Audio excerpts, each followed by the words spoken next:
우리의 위로자 되시는 주님께 우리 다시 한 번 더 우리 영광의 박수와 우리 힘찬 함성 올려드립시다. 할렐루야. 오늘 찾으실 하나님 말씀은 신명기 17장 14절 15절 17절 말씀입니다. 우리 함께 한 목소리로 함께 읽도록 하겠습니다. 내가 내 하나님 여호와께서 내게 주시는 땅에 이르러 그 땅을 차지하고 거주할 때 만일 우리도 우리 주위의 모든 민족들 같이 우리 위에 왕을 세워야겠다는 생각이 나거든 반드시 내 하나님 여호와께서 택하신 자를 내 위에 왕으로 세울 것이며 내 위에 왕을 세우려면 내 형제 중에서 한 사람을 할 것이요 내 형제 아닌 타국인을 내 위에 세우지 말 것이며 그에게 아내를 많이 두어 그의 마음이 미혹되게 하지 말 것이며 자기를 위하여 은금을 많이 쌓지 말 것이니라. 하나님이 세우시는 지도자라는 제목으로 하나님의 말씀 전하겠습니다. 우리가 살고 있는 이 시대는 과거 어느 때보다 살기가 편안한 시대가 되었지만 우리가 살기가 편안하다는 것이 행복하게 사는 것을 의미하지는 않습니다. 전 세계는 전염병과 전쟁과 분열이 끊어지지 않고 계속되고 있습니다. 우리나라는 과거 어느 때보다 잘 살고 있지만 우리나라 또한 분열과 갈등은 나날이 심화되고 있습니다. 우리의 미래를 바라볼 때 결코 장밋빛 미래가 그려지지 않다는 것을 우리는 잘 알고 있습니다. 우리는 영적으로 어두운 시대를 지나가고 있습니다. 그러나 이와 같은 시대에 하나님께서는 하나님의 사람을 세우십니다. 하나님 마음에 합한 사람을 세우사 하나님의 나라를 맡기시는 것입니다. 그를 통하여서 하나님 나라와 온 열방에 성령을 충만하게 하시고 교회와 세상에 하나님의 은혜가 넘치게 하는 것입니다. 그렇기에 우리 믿는 사람들은 하나님이 찾으시는 사람이 되어서 한 사람이 천을 감당하고 만을 감당하는 그런 용기 있고 담대한 주의 군사로 나와야 합니다. 오늘 말씀에 하나님이 찾으시는 사람에 대해서 한 가지를 말씀하고 있습니다. 첫 번째는 하나님의 사람은 은과 금을 의지하지 않는다는 것입니다. 17절 하반절을 보면은 그는 자기를 위하여 은금을 많이 쌓지 말 것이라. 이스라엘의 통치자가 되어서 이스라엘을 다스릴 사람의 조건은 은과 금을 의지하지 않는 것입니다. 은과 금, 즉 돈이라는 것은 지금도 그렇지만 고대 사회도 왕에게 있어 통치자금입니다. 역대하 25장을 보면은 남유다의 왕이었던 아마샤가 전쟁을 앞두고 은 100달란트라는 비용을 들여서 북이스라엘의 용병 10만 명을 구했습니다. 우리가 잘 아는 것처럼 기드온의 300용사로 미디안의 대군을 물리칠 때 미디안의 군대 숫자가 13만 5천 명이었습니다. 13만 5천 명을 대군이라 하였기에 용병 10만 명이 얼마나 많은 숫자인지 우리는 알 수 있습니다. 이 많은 용병을 통치자금, 즉 은과 금으로 구했던 것입니다. 또한 남유다의 13번째 왕이었던 히스기야는 당시의 패권 국가였던 바벨론의 외교적 환심을 사기 위해 이스라엘의 창고를 열어 은과 금과 보물을 보였다고 말했습니다. 군사적 힘을 얻을 수 있는 수단, 주변 강대국과 외교적 동맹을 맺을 수 있는 수단, 국가와 국민의 안정을 얻을 수 있는 수단이 은과 금입니다. 그러나 하나님께서는 오늘 말씀에서 우리에게 분명히 말씀하십니다. 은과 금을 의지하지 말라. 하나님은 우리 주의 자녀들이 은과 금, 즉 세상의 경제적 수단으로 안정을 누리는 것을 원하지 않습니다. 하나님은 자녀들이 매일 매순간 하나님을 의지하고 성실하게 하나님을 찾고 그로 말미암아 부어주시는 하나님의 마음과 하나님의 능력으로 살기를 원하십니다. 하나님은 그런 사람을 통해 하나님의 나라를 세우시고 나아가 민족과 열방 가운데 하나님의 선한 일을 행하시는 것입니다. 우리가 어떤 사람이 되어야 되겠습니까? 마음을 다하고 뜻을 다하고 정성을 다하여서 매 순간 우리 마음을 하나님께 올려드리는 삶, 하나님께 철저히 순종하는 삶. 하나님께서는 오늘날 이런 사람을 찾으시고 이런 사람을 통하여서 천을 담당하게 하시고 만을 담당하게 하시고 민족과 열방을 구원하시는 하나님의 선한 은혜의 통로가 되게 하시는 일을 하나님께서 행하시는 것입니다. 저와 여러분이 매 순간 하나님을 의지하는, 하나님을 찾는, 하나님의 마음을 구하는, 하나님을 의지하는 믿음의 사람으로 나오기를 간구합니다. 우리 함께 이 시간 주의 말씀 가지고 함께 기도하겠습니다. 하나님, 매 순간 하나님을 의지하게 하여 주시옵소서. 하나님의 마음을 구하게 하여 주시옵소서. 우리 같이 주의 이름 찾고 합심해서 간구하겠습니다. 주여,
이 시간 나라와 민족을 위하여 기도하겠습니다. 하나님, 우리의 기도를 긍휼히 여기사 이 나라 이 민족의 영적 성결함을 허락하여 주시옵소서. 우리 함께 주의 이름 찾고 함께 간구하겠습니다. 주여!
다 함께 다니엘 기도회를 위하여서 기도하겠습니다. 2021년 다니엘 기도회에 하나님의 인재와 성령의 충만한 역사가 있게 하여 주시옵소서. 우리 함께 주의 이름 찾고 합심해서 기도하겠습니다. 주여!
(11일차) 공동 기도문은 환우들을 위한 기도입니다. 치료의 빛을 비추시는 하나님, 여호와 라파의 하나님, 회복과 치유의 역사가 우리에게 임하게 하여 주시옵소서. 우리 함께 주의 이름 찾고 합심해서 간구하겠습니다. 주여!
시간 강사와 찬양팀을 위해서 기도하겠습니다. 다니엘 기도의 11일차 강사는 김희아 집사님이며 찬양팀은 지구촌교회 지구촌 워십 찬양팀입니다.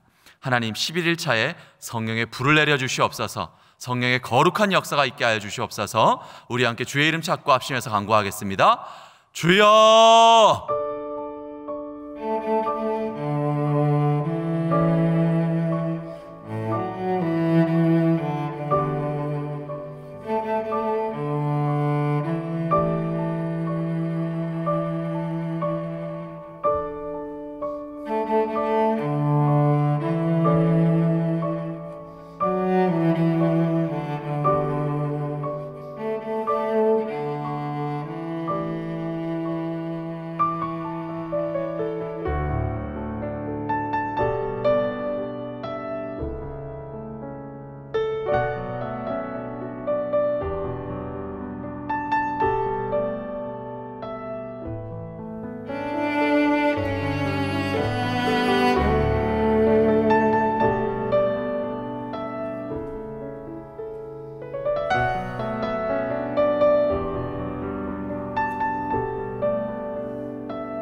부산 지역을 위해서 함께 기도하겠습니다. 부산 지역에서는 총 541교회가 다니엘 기도에 참석하고 있습니다. 하나님 아버지, 참여하는 모든 교회 가운데 은혜의 충만한 역사가 있게 하여 주시고 부산 1800여 교회와 40만의 성도 가운데 성령의 거룩한 역사가 있게 하여 주시옵소서. 부산 전체가 예수를 믿는 은혜가 넘치게 하여 주시옵소서. 우리 함께 주의 이름 찾고 합심해서 간구하겠습니다. 주여!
이 시간 마지막으로 2021년 다니엘 기도회를 준비하는 나 자신과 가정을 위해서 기도하겠습니다. 하나님 아버지, 변화되게 하여 주시옵소서. 생각과 습관이 변화되는 2021년 다니엘 기도회 되게 하여 주시옵소서. 영상이 마치는 시간까지 약 10분간 주님의 이름 부르고 기도하겠습니다. 주여!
주님.